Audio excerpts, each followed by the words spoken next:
Welcome everyone. It's nice to see so many familiar faces and so much of you in here. Today we're gonna talk a bit about lessons learned building enterprise toolchains and what you may expect. So, unfortunate truth may be that all the unicorns have already departed, and it's us in the space here trying to build something that is kind of mimicking what they did, yeah, and being great. So no matter what reasons you have actually to begin your endeavor in building toolchains, whether you began your journey to the cloud or you are still doing your DevOps transformation, or whether you are seeking advantage with some new tools or seeking validation as the late majority, this talk will present you what you can expect actually when you attempt to rebuild an enterprise toolchain that does software delivery for you. So, also in the terms, we will try to explain and answer a few questions. One of them being whether actually a small team can achieve operating and successfully managing, supporting, and also promoting enterprise-grade CI/CD toolchain. So, whenever we are talking about toolchain, inevitably we start thinking of DevOps because this is where it's parked. And this diagram usually is what comes to mind. While it is very useful to think about processes on delivering value in this way, in the DevOps manner, it's not necessarily the truth how actually the tools and in the toolchain are organized, how it is architectured. So whenever you start to dissect it, it's not actually nicely sliced that you have a plan and you have creation and so on, but tools more likely look something like that. Yeah. And what do we actually want oftentimes is that kind of everything is connected to everything else. Yeah. And the thing is, it's kind of accidental architecture many times. Yeah. So in the larger organizations, the change is inevitable, and oftentimes you find yourselves managing multiple tool chains. You find yourself managing multiple tools, different teams in different divisions. They are doing kind of the same thing with different set of tools, maybe. So why actually this is bad? Yeah, because you've seen many things like that. And you may think, okay, so this is fine. Yeah, I've seen things like that many times, and we kind of still managed. But you don't necessarily, yeah, because this diagram may be exaggerated, but in reality, it is much, much worse oftentimes, because there are many tools in here, or many tools are not shown in here exactly, yeah. So a lot of security tools, your documentation stuff, yeah, and the process is how you actually request stuff. Many of this is not mentioned. So what is actually the text? What is the problem in here?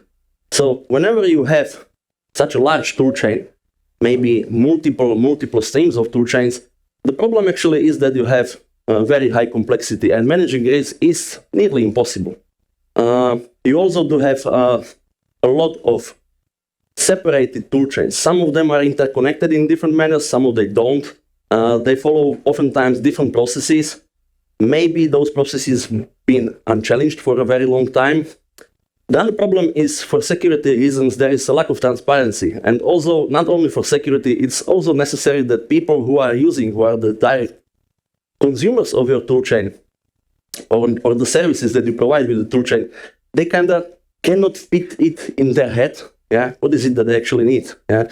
The other problem, high operational cost, because with the myriad of tools that you actually have in your organization, the problem is not the cost of tools. Okay, you can make a reason about that, but actually there's much more there is a problem that is bigger, and there is one resource that actually downscale, and this is your engineers, especially senior engineers, who you need to understand the complexity of the problem, how things are connected into each other. Yeah, so it's kind of not nice. Yeah.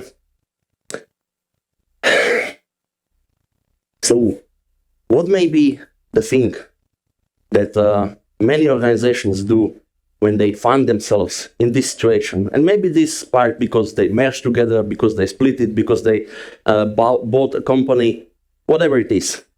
Oftentimes they start to do some sanitization, and they start to do some reasoning about, okay, what kind of tools we actually need, what tools come from us, which tools came from the vendor, and maybe they start to remove some of the tools, whatever the logic is. Oftentimes the logic is based on how many users are actually using the service, no matter whether the seniority and the level of expertise in using the service and the value you get is taken into account. So also expensive services get rid of. If the vendor changes their pricing policy, you get rid of it. And this may be a good thing to do. It's a reasonable thing to do. Maybe it's a business decision. But not necessarily it's good whether you don't actually try to understand the reasons why you actually came up into this mess.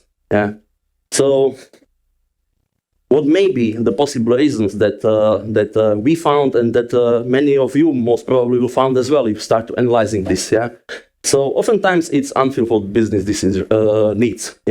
So people are sparking new flavors of tools and recreating the same tools with different set of plugins. If it's a community edition or free tool, if they need to fulfill some specific need, they need a different tool, they need different functionality, or simply they cannot get it done fast enough. Also, there are some individuals who have the inherent desire to make the tools better or create better tools. So, there are many of us, we like new shiny things, we like to develop our things, so we like our pet projects and we refuse to kill those. So not necessarily it's that the motivated individuals might be a problem, but it might be a sign of something. Is there a bureaucracy bypass? Are the processes too much complicated in your organization? Or do you have plenty of processes that doesn't really make sense now, but it was reasonable like 5 years ago and nobody challenged it? That might be the change. That might be the thing as well, because historic organizational changes tend to be one of the common factors in finding yourself in the entangled situation like that. So also one thing is, historic changes in the organization tend to spark one very curious thing, which is that the communication patterns does not necessarily align in your organization with the new organizational structure, whether you try to do it or not, because the system is too rigid. So inherently you find yourselves still working in some sort of silos. How do you encounter that? How can you actually validate whether some of those things are true?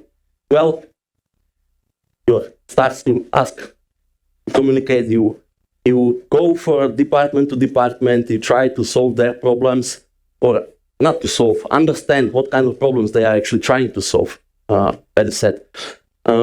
And oftentimes they will validate some of these claims, because these are things that actually come from different divisions, different departments, different teams trying to solve their different problems. So you will find that it's not actually about the tools only. No matter what, we as technicians, we as professionals like our tools. It's a new shiny thing, we like to play with it. Inherently, it's actually the organization oftentimes, and it's the people behind those tools, people who are supporting those tools, people who are using those tools, and people who are being served value using them. And while you're communicating with the different individuals behind those, you will find that there's actually a lot of shadow tools. So this is also another thing that you won't find on many of the organizational charts or the process charts. You find that, okay, so there is some team who is running their own version of Jenkins without following any other rules that are common within the organization, and they have created their own world, they have created whatever. So you'll find plenty of this. What might be the next step for you? Most probably you will try to get rid of many of these shadow tools, or the nice idea could be that maybe you try to incorporate a lot of those workloads into your office tools. Or maybe if it's a better decision to use some of those, you try to kind of legalize them in process-wise. But then what? You will remove the tools based on, like we said before, based on not a whim, but some decisions, whatever it is, whether it is cost, whether it is logic, who is actually the one making the decisions. Yeah? And inevitably speaking with the people, you find that you actually don't have a tool problem. You have a communication problem. You have a problem in the organization, as I mentioned before. So there's a manifestation of a Conway's law emerging somewhere. Yeah. So in 2008, actually, if you do remember, there was a huge problem way before when Windows Vista came out, and it was kind of a not successful launch, I would say. Yeah. So in 2008, the researchers from Maryland University, in cooperation with some Microsoft researchers, they analyzed the train wreck of Windows Vista. And what they found is that the organizational metrics, when applied to the data from Windows Vista, were statistically significant predictors of failure proneness. And this also, in the long term, or not in the long term, this also finally supported the claim from Mythical Manmont, written by Dr. Brooks, if you know the book. Yeah? So, Conway's law may be kind of a problem for you, but how do you fight it? Yeah. So, you just make the rest of the tools really good, and then you will become a unicorn. Or what actually you need to do? Well, you may become a unicorn, sort of, but in reality, you just make a lot of people angry. Because you will remove their pets, you remove their tools, you remove whatever ways around the process that they have paved in the years. Yeah. What actually you should do? Because maybe you have just changed your organization, and it's nearly kind of impossible to fight the Conway's law right away if you are just a small cog in a very big enterprise. Well, and accepting Conway's law, it's just a little bit superior to ignoring it. So in the last decade, we've actually seen also a third way emerging as a response to this. There is, in service-oriented organizations, a way how to fight it is actually to provide or to proceed with inverse Conway's maneuver, which is kind of the way that you will, for your services, create a small, dedicated, long-lived teams that are fully autonomous or mostly autonomous, and the reasoning for that is that autonomous team can create autonomous services that could communicate with each other. Then, yeah, those teams will be skilled. They will have all the skills needed to deliver the value. Aligned with the Conway's maneuver, several other observers actually have come to very same conclusions and with the very same view. But actually, whenever your organization is at the risk of reorganizing themselves yet again or changing something major, it is a good idea to come up with the Pavel model, which Professor Jan Bosch in 2017 has mentioned. And he described the Pavel model in a sense that it's actually business which should be driving your architecture, and the architecture should be driving processes which will then show you how the organization needs to be formed. If you come up with this, oftentimes, on the other side of the table, and many people in that kind of meeting will realize that your organization is not actually following this, however reasonable this sounds. They are following the opposite way. So it's actually the organizational structure that is feeding the processes. Yeah, and based on those, you create some architecture, and the organizational structure may be accidental, maybe not, but oftentimes the architecture is accidental. And how should you then fulfill your business needs with those? Yeah. In 2003, there's actually a book released, Domain-Driven Design, by Eric Evans, which kind of provides us also a way and an opinion on how should we tackle this. kind of the main point of all of this should be that bringing back business in heart of whatever the service you are trying to deliver is most probably a really good idea. Yeah. Another thing is that we tend to have internal biases, and we do think we come to conclusions very quickly. Like we come to the conclusion that we should remove all the tools, we should remove many of the tools based on whatever decision we came, without actually doing like proper analysis and talking to people what the business need actually is. So the thing is that there is a huge problem space and there is a huge solution space. And we tend to think and find solutions only in the places where we do have the understanding, where they overlap. But oftentimes analyzing the problem will most probably deliver a very different solution.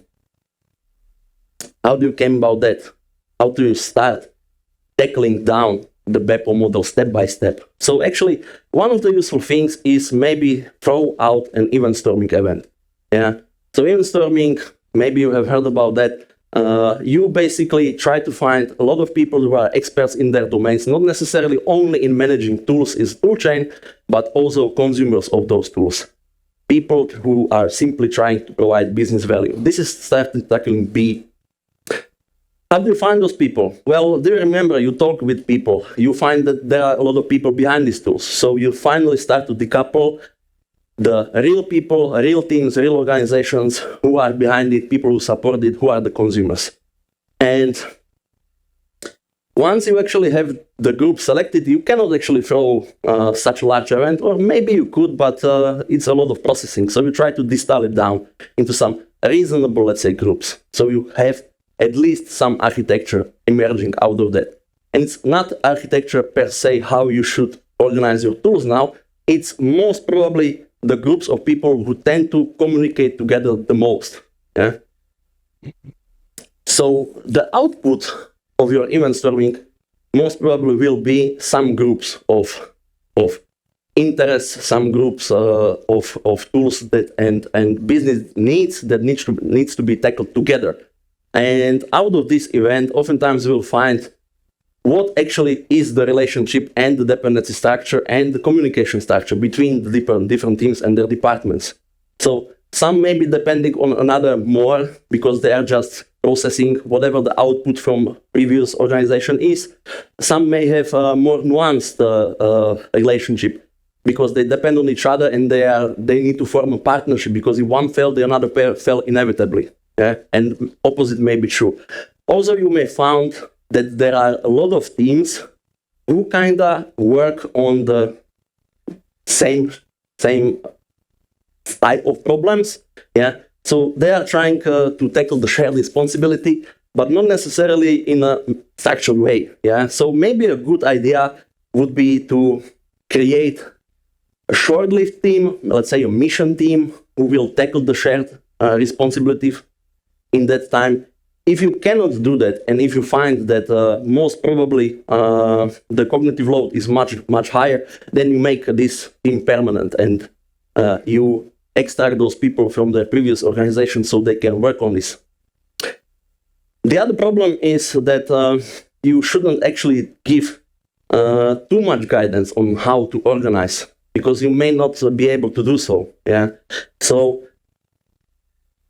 in 2019, a book came out which is called Team Topologies, which describe a dynamic organizational pattern. And this is important to understand and start to think about how you should organize, because the domain-driven design and the BAPO model give you some set of tools, but that doesn't necessarily tell you how you should organize your teams. Yeah. So if you are familiar with team topologies, you will find that it's well aligned with DDD. And when you actually create a team, it argues that you usually try to add more people to cover the work. They are Manuel Pais with the co-author, they are arguing against it, and they are basically saying that you should necessarily need to limit the size of the cognitive load for the teams that they are work on. So it's not actually really good if you have really large teams. Yeah? And with aligned with some other organizational design patterns or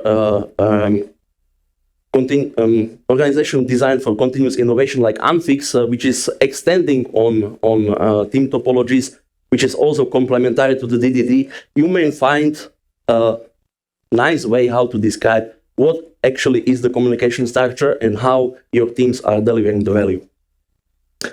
If you are still in any doubt, or you are not fully persuaded that maybe changing the communication patterns and in long term the organization could solve the problems in whatever kind of product and software service you try to deliver, whether it's Toolchain or whatever else. Well, maybe you are familiar with the book called Accelerate by Dr. Nicole Forsgren together with Jess Humble. They have based it on data, and they state there that industry and technology actually doesn't really matter. So it's architecture what does. So it doesn't matter what kind of tools you will have. It doesn't matter. It doesn't matter what kind of endeavor your business is in. Your architecture is important. But you may not be able to change the organization right away and base your architecture on that. Yeah. So people inherently hate change. And the other thing that people hate as well is the things they wear right now. Yeah. So the problem states that you may not be able to change your organizational structure because you are just a too small cog, and maybe the system is too rigid. So even if you are trying to change the organizational structure, the problem is that you will fall back to the same communication patterns you had before, because the system which you are working, the set of tools, the set of processes is too rigid. It cannot allow for you to change your structure. So there is no magic wand, there is no silver bullet, and even if it were, most probably your problems are not in very well shape. Yeah. So the other thing you can do is to really try to push the effort from bottom up, yeah, into cleaning up the system, to make the system less or remove the friction from the system, yeah, to make the system more to increase the throughput of a system. The thing is, yeah, we kind of thought about that, but the communication doesn't allow us. So how do we actually do this? What it is that we need to do? Yeah, and what actually is what we found out and what others have found out too is that going back to the roots of the principles and of the, let's say, DevOps movement is a good idea. Yeah, you need to realize who the end user is. Who is the one who you are delivering the value for? What you can do for them. So there is a nice quote about DevOps that it is whatever you do to bridge the friction, and actually everything else is engineering. So you may very well work in kind of a silos, but those silos needs to be shallow. Yeah, every now and then you need to step out, communicate with other set of people, work with them, maybe finish something that is short term. You can go back then. Yeah. Also, the other thing is, it's kind of nice if you go back to the roots of Agile Manifesto, because in the larger organizations, especially, Agile is kind of a buzzword that start to lose meaning, and there are some principles that you have to follow, and it's nice to return back to them. For example, individuals over and interaction over processes and tools. Yeah. So we tend to have a lot of tools, we tend to have a lot of processes. Those are there to shield us, so we don't do anything stupid, or maybe we don't hurt ourselves. Well, the individual kinda is lost with that. So to clean up the system, well, you may start to think about the ways how you can actually streamline and remove the bureaucracy, because this is oftentimes thing why actually are people paving roads around existing processes, existing tools. You may think of ways on how to cut waiting times, and this can be automating a lot of your bureaucracy as well, because you may think of automation in a sense that it's nice if I have created a role, for example, in Ansible on how to set up my server, But many of us don't think of automation if I need to create a change request, for example, to remove a server completely and have a decommission, maybe I don't need to click in Jira or ServiceNow 20 minutes. I should have clicked 1, 2, 3 buttons, and the rest of the tickets will be created automatically for me. Because this process is you repeat all the times. Yeah. The nice idea would be also to group meaningful requests. Yeah. It makes sense when whatever or whoever is actually using your toolchain and they are interested maybe only using secret storage as a vault, this may be provided to them as a service. But if they are requesting using some automation pipelines like a CI/CD tool, whether it's GitLab, Jenkins, whatever it is, most probably they will fetch or store some secrets from somewhere. Most probably they will create some sort of artifacts. So it makes sense to group those requests together and create it out of the box for them. So they don't need to necessarily go from the team to another team to another team, depending who is the one who is managing the tool. The last thing is, it's kind of a good thing if you keep gathering ideas also beyond the point when you solve those kind of first emerging problems to clean up the system. And this is the starting point for making the tools really, really good. Yeah? Because you are now removing the friction for the user, for the consumer. And also you are kind of removing the friction for yourself because it's actually operations that is killing you. So to achieve that, you necessarily do need to build the projects around some motivated individuals. And if you remember, we have discussed this at the start as a kind of a problem maybe, yeah, that some individuals are maybe motivated and they are trying to solve their problem in their little domain. So those are the people you would like to maybe extract out of the box of their silos, out of their silos, and let them work in a bigger sense. By this point, you may have probably formed the vision, how the system should look like, how the toolchain should be set up as a service, how the automation infrastructure services should be aligned. You do have the pool of people who do have proper skills. You have a lot of customers who are motivated, who have their incentives. A lot of people who will be building them and are administrating those tools do have motivation as well. And you start to get resources. You will start to get to the core of the organization, because inevitably a lot of people also on the top will find out that there is something good going on in here. Yeah, people are providing value. You are getting you are getting very good feedback. You have to have also an action plan.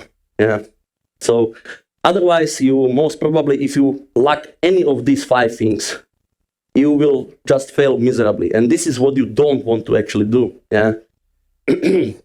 You have to also brace yourself for one another thing. There was a study conducted in 2019 by GitLab and their partner on a set of 200 organizations, I believe, who provide different tool chains. And one of the key findings was for them that you actually need to reduce the resource expenditure on the tool chain services. This may be a number of people who are working on those tools, meaning who is the support. This also means the way they are working.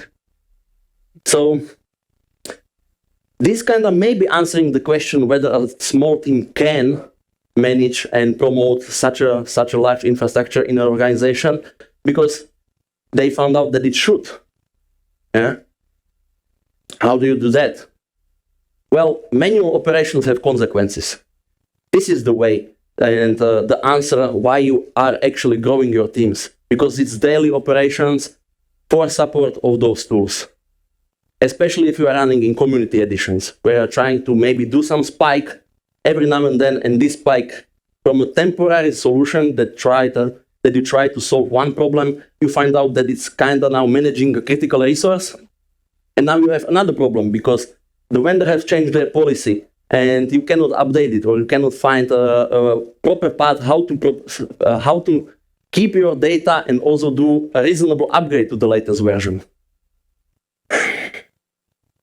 The other thing of the manual operations that consumes your teams who are providing value for the toolchain for the customers is that the daily operations consist not only of support of those tools, but also the supporting the business need for the customer, which is onboarding their initial setup, creating some sort of scaffolding to boot up their applications quite fast, or move them up to speed when it comes to automation, provide some set of good examples when it comes to how they should actually use the toolchain, how they should actually structure their pipelines.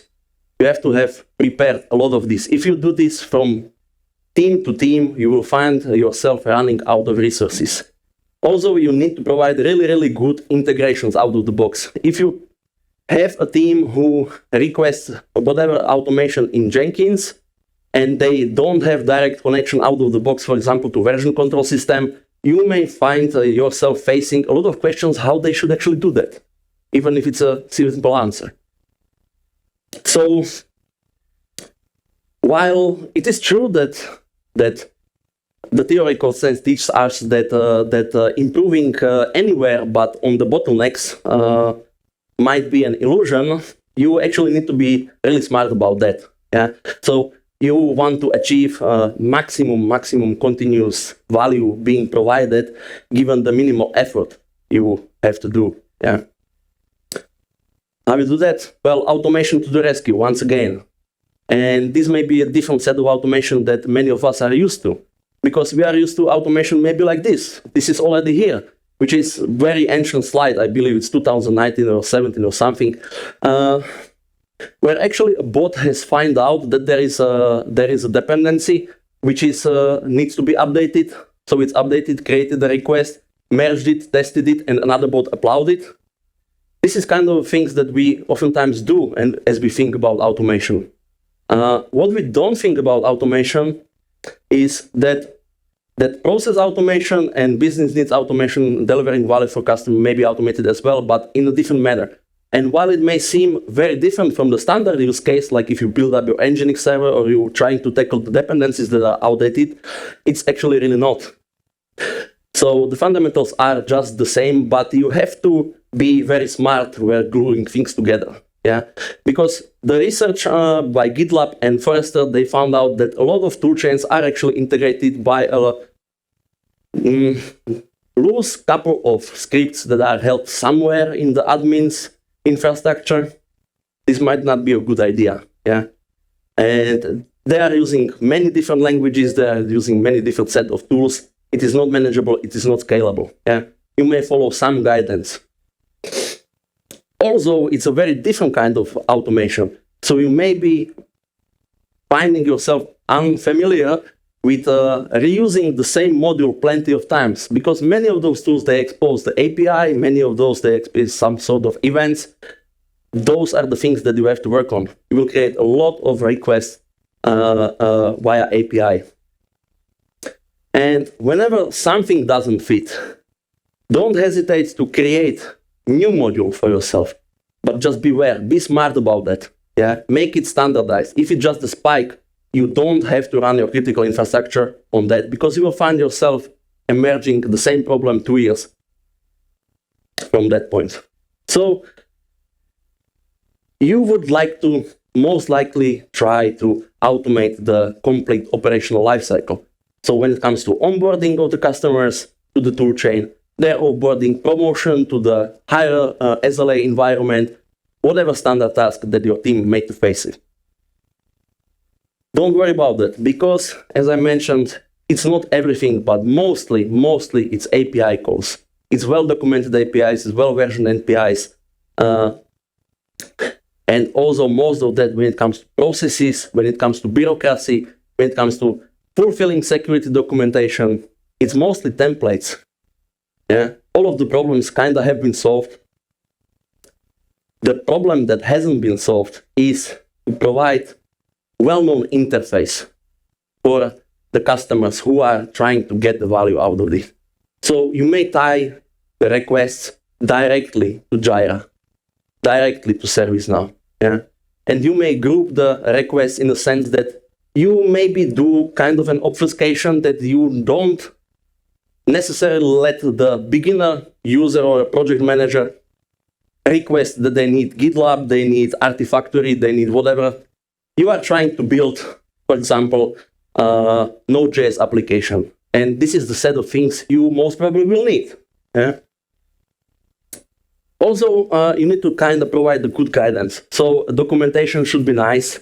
Examples are really important. If you create those types of projects or you onboard them to the infrastructure, to the toolchain, and you create projects for them in GitLab, you create for them repositories in Artifactory, you create for them secret engines in Vault.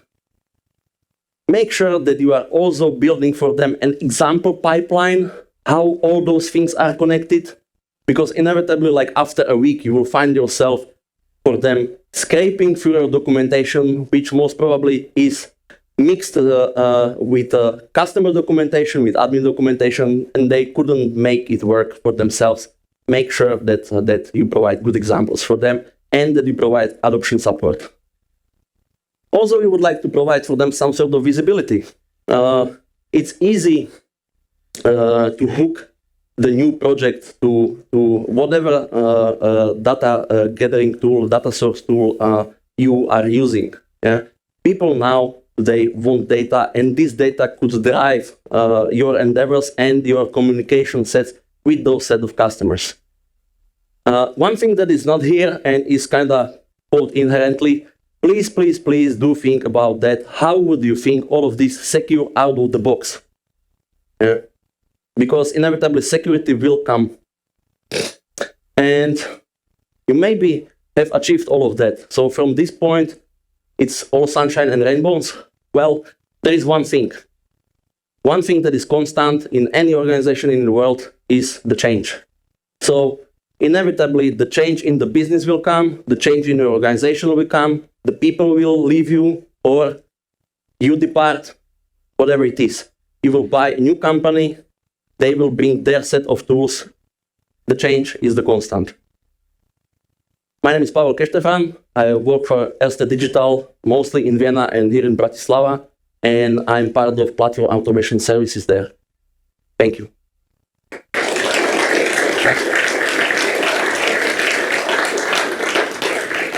Mm-hmm.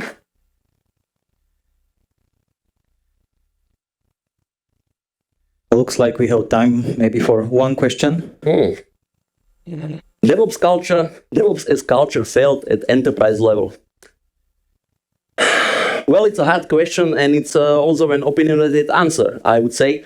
I wouldn't say necessarily it failed at the enterprise level. It was more of a, and this is my opinion, solely hijacked by many of the companies who are selling you process management. Yeah. So maybe this would be an answer. If you would like to have more elaborate answer, find me somewhere and we can discuss this offline. Can I have more? Okay.